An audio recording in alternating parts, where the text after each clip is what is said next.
सो स्वागत है आप सबका अड्डा 24/7 में। मैं वत्सला मिश्रा लेकर आई हूँ केमिस्ट्री क्लास 12 की। केमिस्ट्री क्लास 12 की हमारी चल रही है द सॉलिड स्टेट, है ना। द सॉलिड स्टेट में क्वेश्चंस भी होंगे कुछ, और उन क्वेश्चंस के आंसर्स भी चाहिए होंगे आपको। तो पेन एंड पेपर लेकर बैठ जाइए, हम देख रहे हैं एनसीईआरटी के बैक एक्सरसाइजेस के क्वेश्चन। Question please. यस, आपका जो क्वेश्चन है वो है what is meant by the term coordination number. Okay, and उसके बाद पूछा गया कि कोऑर्डिनेशन नंबर, कुछ एटम्स दिए हैं, मतलब कुछ स्ट्रक्चर्स दिए हैं, उनके कोऑर्डिनेशन नंबर बताना है। तो पहले हम फर्स्ट क्वेश्चन पे चलते हैं, यानी कि क्वेश्चन के फर्स्ट पार्ट पे चलते हैं।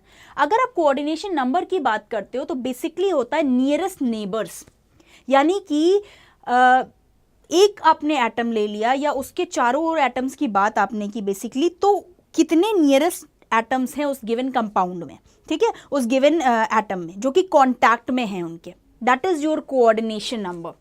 जैसे कि आप NaCl का लेते हो, आप KCl का लेते हो, बहुत सारे क्रिस्टल्स का लेते हो, तो ऑपोजिटली चार्ज जो भी आयंस रहेंगे उनके भी नंबर्स आप बताओगे। बेसिकली यही होता है आपका कोऑर्डिनेशन नंबर।